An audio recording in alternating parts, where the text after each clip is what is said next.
Welcome to The Author Next Door, where hosts Angela Haas and Cassie Newell chat about the wild world of writing and publishing. Join them for weekly episodes and special monthly guests. Pull up a chair. The conversation starts now. Welcome to episode 27. I'm Cassie Newell, and I'm here with my co-host, Angela Haas. And this month, we're doing character studies, where we are looking at what it takes to create a character that readers will love. For this first episode, we're talking about our favorites and not so favorite characters and what makes it so. So, Angela, I have to kick it off to you.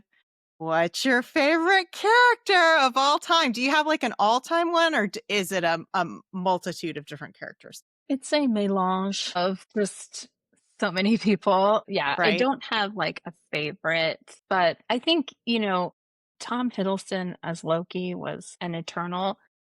Fun fact, I met friends starting a Tom Hiddleston fan page on Pinterest. This was like in the early days of Pinterest before ads Really? and things like that. And a bunch of us it was right as Avengers came out. We just really didn't know who he was.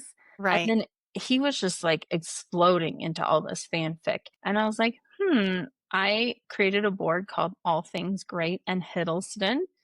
And I had like 5,000 followers because of Does this the board still exist today? Yes, it's still there if everyone wants to go check it out. But the fun thing is we got in contact with, somehow he was running this contest test, Hiddleston Smiles, and you could take pictures, fans could take pictures, and they're going to pick the best ones and put it on like one of those skylight digital photo frames on his desk as a gift from all his fans. And our picture made it in. I don't know if he still has that, but it's like my 2 seconds of fame. But I think there was something about him playing the villain because he has this charming English thing going on, sort of not a boyishly handsome face, and yet he's this really strategic villain. And so for me, Tom Hiddleston is Loki forever. Oh my gosh. Can I tell you similar is, I don't know if you ever watched You on Netflix. Yeah. But Joe Goldberg, very similar because you're rooting for him. He's horrible. Horrible. He's a horrible person. He is the villain. Yeah. And he's framed to be the romantic every time. Right. So, and then, but he's, well, A, good looking, and B, just his narrative, and it's unreliable. I think that's why I like Loki too. His rationale is so unreliable, but reasonable to him. So you get it. Same thing with Joe Goldberg. Like, those are some of my like absolute favorite villains. Yeah. I think there's part of us that the villain sometimes is more interesting. Yeah. Because the hero, we're like, whatever, you're virtuous and good. And I think there's this curiosity about what made you, like, who hurt you, villain? Yeah. Why did who hurt you? What happened that you're like sometimes it's this? not even hurt. Because when you look at Loki, for example, like, sure, he was taken from his homeland, but he was also raised as a freaking prince by people who loved him. He's just mischievous. You know what I mean? Like, sometimes it's just they're in their personality traits too. Yeah. And I think that's what makes us love characters, is because I know we'll talk about it later, but they really need to be three-dimensional, right? They have to have all these sides. We're neither all good or all bad. Usually we're somewhere in between. There's some type of redeeming quality and, like all those things. I mean, sometimes I'm a real butthead, like we're not perfect. Same. Nobody is. Yeah. No. Right? You have your moments where you're just fed up and, you want things to go your way and it doesn't always work out that way. But like, I don't know, Loki and Tom Hiddleston plays him so well. It's and perfect. He has such this, I love it when he smirks. Oh, lay me down. That's it. Hello. I'm like, sure, you want to burn the world? Okay. Like, fine, here's a match and I'm helping, absolutely. Right. Yeah. I love it. One of my favorite female characters from the book written by Matthew Quirk, was Rose Larkin, and she's from The Night Agent. I won't do spoilers. I'm going to try to not do spoilers. And if Okay. there is a spoiler, we'll say spoiler. But I'll try. I think I'm pronouncing her name right. Lucianne Buchanan plays her in Night Agent Season 1. And this shows the difference with something based on a book. Yeah, because I never read them, but I did watch them. And Night Agent 2 is not based on the book. It's just the producers, writers carrying the season through. Completely different. And I was like, okay, this is what happens when there isn't a book as an inspiration. But Night Agent Season 1, Rose Larkin, is the perfect female character for me, because one of the things that's bothering me in what I'm seeing a lot in TV, film, but also in literature is this impervious female. I'm a woman, I'm a badass from the beginning. No one knows why. I know how to karate kick, and I don't need any help from anyone, and I don't need men, and I'm just an impervious superhero from day one. I hate it, because I think that's nothing we should inspire as women to be, because I think there's already sometimes so much pressure on us anyway. I want to see a woman who's vulnerable and scared and has a breakdown, because I'm like, see, that's still can kick butt at the same time when she needs to. Exactly. Yeah. And I think we've gotten away from asking for help is actually a very big sign of strength. And yet I'm seeing these women oh, I don't need help. I don't need anything. I'll talk about one of the most hated female characters in my history that I just turned off these shows and then just shook my fist at this guy. But let's talk about Rose Larkin. The thing that makes her so great is in the beginning, we see her still solving problems, but she's scared. She's in a closet crying for reasons that are totally identifiable. They're valid. But we see the progression as she starts to say, I've had enough of being hunted, and I'm going to start to turn the tables on these fools. I love that. I love seeing the progression, because that to me is more identifiable. And it made perfect sense that she was scared and crying and asking for help, because she was in a situation that none of us, no matter unless you are a superhero, couldn't get out of. But by the end, she's a total badass. And I was like, I love this character. Now in season 2, they totally nerfed her character because they made her whiny, bitchy. She just, and it's not the actress. I think she did the best she could with what her dialogue was, but she was just, they turned her into this nag, and she wasn't sure of herself, and we don't know why. And I'm just like, what happened to this character? I couldn't even make it through season 2. So also, you couldn't make it through? No, I couldn't, because I liked how it ended, though. Maybe I need to give it a chance. The middle part of it was like, oh my gosh, seriously? Now she's upset about this? I'm like, no. So we went to but reach she her. makes some big decisions at the end. So I don't know. You might like the end. You may have to suffer. Yeah, because sometimes they do that in shows, right? They have this mucky middle, and if you don't stick with it, sometimes the payoff isn't great, but then sometimes it is great, and you're like, so I don't know. I don't know if it'll work for you or not, but I liked it. I mean, I couldn't take my eyes off season 1. We couldn't stop watching it. It was it was great. So bingey. And I had no idea it was after a book. Yeah. Matthew Quirk writes a lot of these amazing books. And so you'd have to like that kind of political suspense. But he's a very talented author. So yes, maybe I'll give it a try. But I mean, I kind of already touched on what bothers me about female characters, but the other ones that I didn't like are Michaela Stone from Manifest. I don't know if you've ever heard of that show, Manifest. It's actually a brilliant concept where there's flight 2187. Yeah, and it disappears, I think I watched 1 or 2 episodes and I couldn't get into it. It's gone for 5 years. And I think that's kind of the hard thing, the length of time it was gone. Yeah. And to the people on the plane, they were gone for like an hour. And they Right. finally land and they're looking for their family, but 5 years have passed and no one knows why.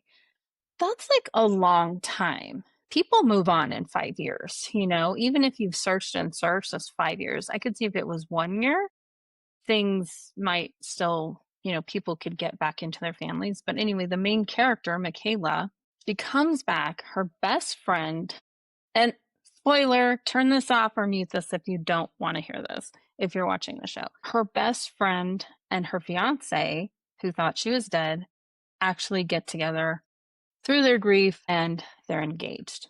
Okay. But you've been gone for 5 years. I don't know if you can be too upset with these people. I mean, maybe that sucks. Michaela's character decides, I want my fiance. I'm going to do whatever I can to bust up this relationship because they were living together. They were getting married. She busts up the relationship, sends her best friend packing. And then her fiance is like, great, we can start our life again. And she's like, you know what? I mean, they sleep together. And then the next morning, she's like, you know what? I really need to find myself. I'm really not interested in a relationship actually at this time. And I was like, are you kidding me? After all of that. Like, after all that, like pushing and It was pulling and torture for like, him. and he's there doing, he gets rid of the best friend and says, I'm ready to like start our life again. And I love you. And she's like, you know what? I actually want to be on my own. It's like, Yeah. no, I don't think so. That's not strength, Yeah. And then the same with, this isn't a very good movie, so it's not a good example, but Emily Blunt's character in Jungle Cruise, that's a Disney one made after the ride, could have been fun, but another one, she knows like kung fu from the first scene. She constantly ignores, like, the men are saying, don't do this on the boat because we're going to then have a problem on the boat. What does she do? She does the thing She because does it. she is the woman and she's not going to be told what to do. I'm like, okay, but if you're sinking the boat, then maybe we should probably listen to Maybe the you should captain. listen. Oh, and then she falls in, she's almost drowning in the water because she can't swim. The hunky rock rescues her, pulls her back on the boat, and she slaps him because she didn't really want to be rescued. She can do it. And I'm like, okay, again, not strength, Yeah, no, I don't love that. because I'm an assertive woman. I'm a strong woman, but sometimes I am tired of making all the decisions. Yeah. So I am not going to argue if I'm in the middle of a burning building and this hunky, like, hot man swings in on a chandelier and takes me to safety. I'm going to be, thank you, hockey. I'm not going to be mad that, like, I couldn't get out of it myself. It's okay to have a partner, right? It's okay to present a strong female character, but still to have some of that weight taken off by a partner. So let's talk about strong characters. So I have a really strong one that I adore. I don't know if you've ever watched Ted Lasso. Have you ever watched Ted Lasso? Yes. Okay. So the fabulous Hannah Waddington Love plays Rebecca Welton, who's the owner of the club. her. I love her. And the reason I loved her from the get-go was, and her character arc through the seasons is amazing. I will try not to be spoilery, but how it starts is that it's all about revenge, right? From her divorce from her ex-husband who loved this team. It is now hers from the divorce, and she is going to run it into the ground, right? And just watch it suffer. But what's interesting is you watch this woman who is a very strong, powerful woman change over time as she gets to know the team she has and becomes a mother caretaker and the owner, the leader, and who is now changing from revenge to I want to win it all, kind of thing. And I loved it because there are times where she is in tears and in shambles, and another character is pulling her up. And then there are other times that she's pulling other characters up, whether they're having a panic attack, whether they're trying to find their own way. And I don't know. She is the epitome of empowerment to me. I just love it. And I love that her friends call her BS out on her directly. And then I love how one of my favorite characters on there is Roy Kent. Like, I just adore Roy Kent. Yes. And I just love when their relationship, just as player and leader, owner, evolves over time, where she's asking his opinion, but she's pushing him to be better and taking the lead on some of the press junkets and things where he's just like not wanting to do it. And she calls him out. And I love that because she's pushing his character arc too. She is the epitome of just a fabulous. And I love that they never gave her a romantic interest that was one of the coaches, because they could have easily done that. They could have easily taken that line. And I love that they never did it. Yeah. I loved it. It was professional. It was just, I don't know. She's like the perfect one. Yes. I love in my her character. opinion. And I love that actress. Like, she's just now such a presence. So hopefully I won't get in trouble, but on the converse side of that, did you ever read Gone Girl or seen the movie Gone Girl? I have seen the movie Gone Girl. Yeah. Can't stand the main character, Ann Dunn, for the reason that it is a psychological suspense as to why she's doing everything she's doing, right? But it's so two-dimensional that it kills me. Right. It kills me every time. Like, it stirs reactions because her reactions are so severe and you understand her motivation, but it's just so two-dimensional. I know psychopaths don't have a lot of empathy, but it's really hard not to see any empathy from a female who supposedly wanted children, who supposedly was nurturing ahead of time for it to all been gone. Like, I just had a really hard time with that character.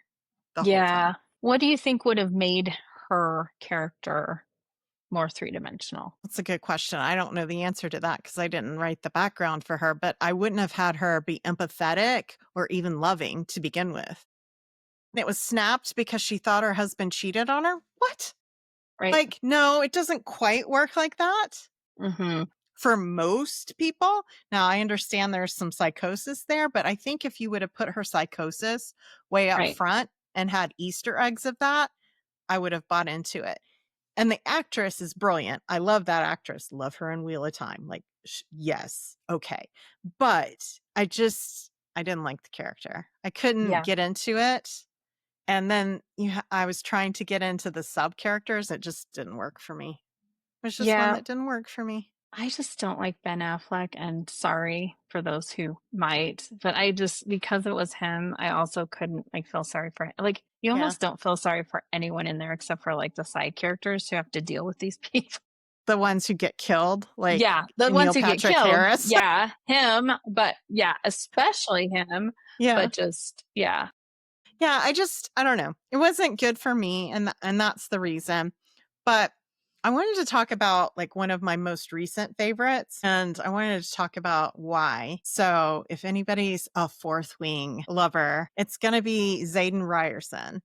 Mm-hmm. And the reason, I like him almost more, dare I say it, than Violet, which is the main female character, is, Rebecca Yarros, you little genius, you. His complexity of the juxtaposition and how others see him that are outside of the main group to who he really is and what he shows later, specifically to Violet, is so three-dimensional. And it just keeps compounding upon each other that it's just perfect. I love the other piece to this is I love when exteriors do not match interiors. And what I mean by that is our own personal prejudice. And I think a lot of that, is diluting over time. But when people are scarred up or disfigured or super muscular, super tatted up, all the metal piercings, all that stuff, but they're a teddy bear on the inside. I love that. Totally. I love those kind of things. That is not Zayden by any stretch. But he does have disfigurement. He is scowling all the time. He's very pissy. But he also has this major dragon, which, it's a fantasy world that he's connected to, who's also quite vicious, you know? But I don't know. It's interesting because to me, there's heart between them. It's so beautifully written. And I love how it carries into the second book. You see it just layers, just peeling, and it just compounds more and more. And then by the third book, you're just like, oh my God, he's the best thing ever. And it's just huge. Right. And the sacrifices and all the things, I just think, wow, that was like the most expert way to build a character. And I think she did grand gestures around the main female character, Violet Sorengale, but I just was drawn to him more because it was more mysterious versus me being in her point of view all the time and everything. Right. Yeah. I think also a master class in enemies to lovers, true enemies to lovers. Mm-hmm. And you see why completely he would hate her and want kind of some revenge. Mm-hmm. But also, But I it's think hard to that's reconcile hating her versus her family, which is right. her But mother, that right? is, Yeah. I love that that's what he's wrestling with. Mm-hmm. And, I think that's what made him jump off the page too for me. Definitely, what was like her childhood friend's name? And I forgot the Dane. other, gosh, he was bothering me. Yeah, Really I like bothering him me. more in the later books, but he's not as prevalent. There's reasons for that. Yeah. I just feel like she should have made him the villain instead of like this complicit friend who could or could not be a villain later and then be a friend again. Like and I get that people are wishy-washy also when they're being manipulated by their parents, but that's his role. Right. Yes, Yeah. absolutely.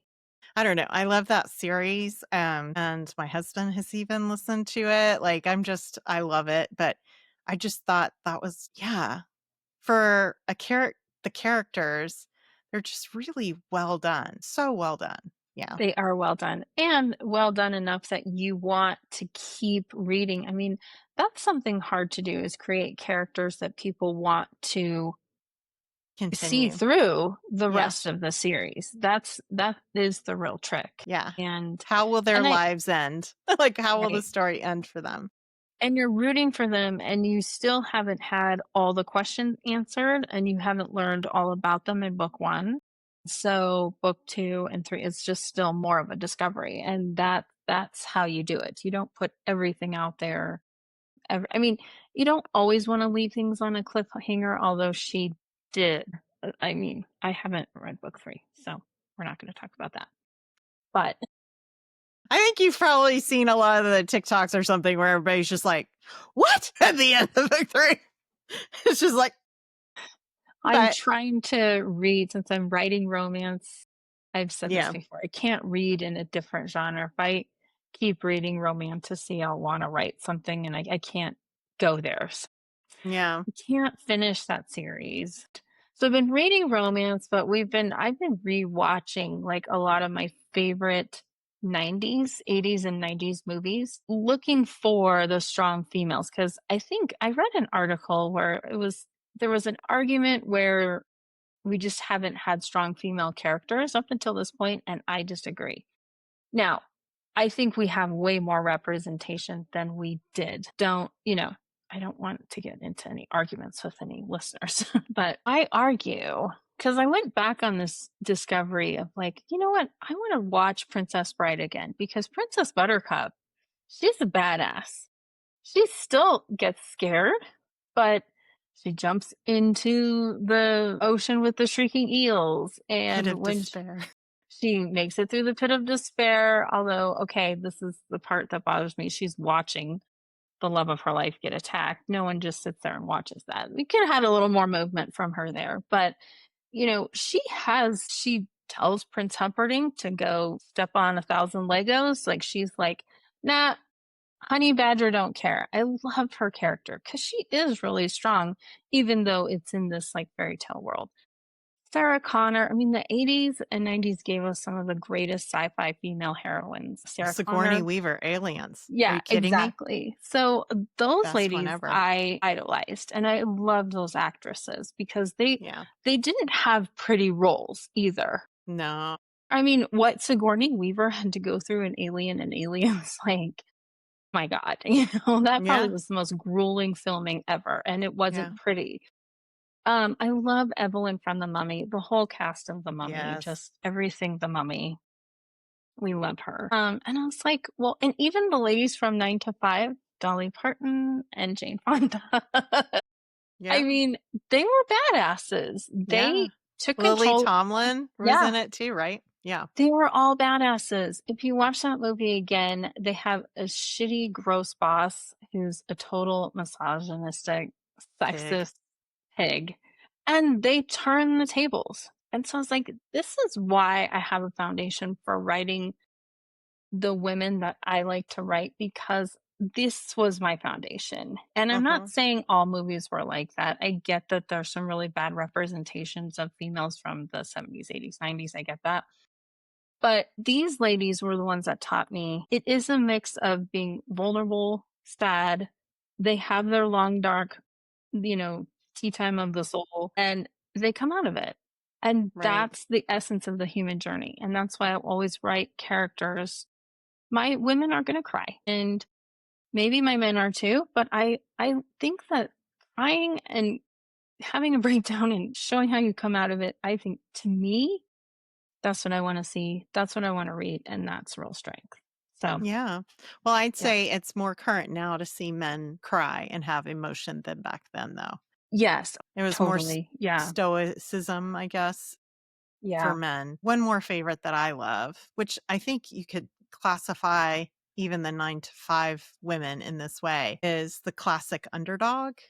So one of my all-time favorites, and if it's on TNT, it is on in our house, is Rudy Rediger, which is the movie Rudy. I love when you see a character and it's realistic too. I think this is what draws me to sport things. For underdogs specifically, you're too small, you're too slow, but it's all about sheer determination. And he still got his education. He showed up every day. He put in the work. And then at the end, the coach is changing and they put him in, and then he scores. Like they were way ahead. He was in the 5th line of the football team or whatever, and just that, that build up to that climax was just amazing. And it was based off of a true story. I love those. Yes. Can't get enough of those. I love those because it's just that human spirit. And if you can capture that in a written character, I mean, you are golden. You are golden. And I think that's what makes fiction so fun and why we enjoy it so much is the representation of the human spirit of what is possible, right? Right. I love and TikToks and reels and things where the women are especially in romance. I like fictional men. It's possible to find one like that. But, right. It's interesting to me. I love those discussions of human experience and spirit, but I also think it takes time to develop your personalities and understand what your values and things are, because a lot of those things are evolution of nurturing from your parents or who you're around, your friend groups. And until you're on your own, making your own, I just think personalities ebb and flow, just like couples, your coupledom will ebb and flow as you grow together too. So, yeah. Right. I just find all of that really interesting. Such a great point. Do you think that in your sports, have you written a sports romance yet? No, but I have some plans. Okay. So do you think that you're going to write kind of from that underdog or? No, I don't know that I don't know that I will actually. I think the other thing I love about sports is found family. That's the key trope in sports is that found family. Also, when you have found family, but you have that one uncle that's a pain in the butt or that one cousin, like you have to have those as well. Mhm. I think that's why I like sports team, like series and romance. And what hooks me to get into the next book and the next book is because I want to see that player find their match and how that works. Because usually it's the player who's like females, whatever, Right. all that. I don't have time for that. I'm busy trying to make a life for, all the different things that come up in sports romance. But I think that's why I enjoy it. And I think that's why I love fantasy too, especially when there's found family in there. Like Fourth Wing, it is all found family. It's military. Anything military or unit based, service based, it's a group of people with a similar goal.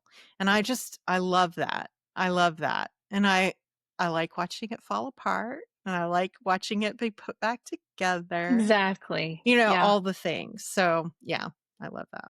Yeah. Well, cool. Well, I think this was a great first discussion on all Great. things characters and why we love them. Yeah. So let's talk about personal updates. What's Yeah, going what on are with you here at the Well, beginning of July? exciting news. I'm going to pop a photo up there. That's my book, In the Wild. I I love it. finally made it into another bookstore in a different state. So there's this gallery called I'm not going to say it right. Antagonists. I will put the link in the show notes. It's an amazing gallery / bookstore. And they have wild artwork in there, just like really beautiful, but just so different. But they also have had a bookstore. And since my book takes place in Scottsdale, I just went in there and I was like, hey, you have local authors. How do I get my book in here? But the cool thing is, I'm not even on the local author shelf. I'm on the romance shelf right next to Allie Hazelwood there. So that was so amazing to get that picture. So, yeah. So, if anyone's in Arizona, in Old Town, Scottsdale, which I do write about in my book. So, that's it's amazing. perfect. But oh my gosh. Yeah, one of my favorite galleries down there. I love that. That's so exciting. I love it. So, What about you? Yeah. So my ALC team has a name. They voted. They're the Southern Bells, which I adore. My gosh. For people who don't know, what's an AL? It's an advanced listening copy group. For your They're like my audiobook. street team, if you Yeah, will. for So they audiobooks, are yeah. getting all of my advanced audiobooks ahead of them being launched and, just listening and helping out with reviews and sharing and all that. So when they signed up, we had like five or six different names because I was like, I don't know. I don't want to. They should choose it. Like what? They chose it. So that was awesome. So Sweet and Spiteful Rivalries, which is book 2, is out for them to listen now. So that's super exciting. And then I just finished Holiday Hearts Unwrapped, which is going to be my holiday matchmaker series. It's coming out later this year. And it is with my editor. That's so I'm back exciting. to the short game. And okay.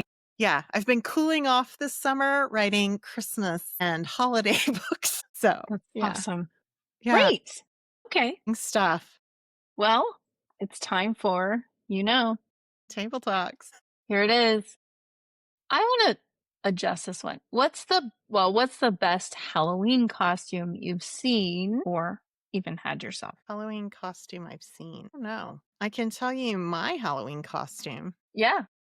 So I've had 2 major ones that have gotten a lot of fun feedback. So one year before the movies came out, the live movies with Disney, I was Maleficent and I made my own horns and me and my daughters, they helped me. We papered mache'd them. They were huge. They were like 2 feet. They were awesome. That was a lot of fun being Maleficent. And then I am a big Hocus Pocus girl. We watch it every Halloween because my birthday's near Halloween. So I've always had this tradition with the girls. And I am usually Winifred Sanderson. So I show up. Oh my gosh. The full regala, the wig, the clothes, the makeup. I've done it for years. And yeah. That's amazing. So, but now they're adults and I know.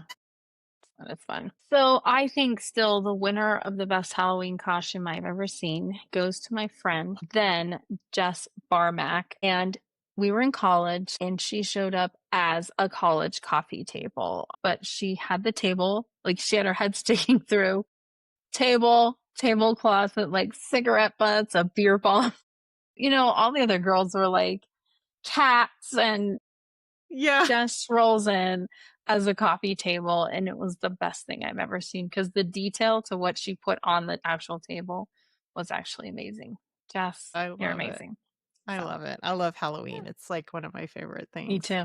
Me too. So fun. All right. Well, thanks for joining us today. Don't forget to give us a review and rating wherever you listen to the podcast. It really helps with our visibility, and we really appreciate you. Next week, we're talking with Lynn Bohart. And until then, keep writing, keep doing.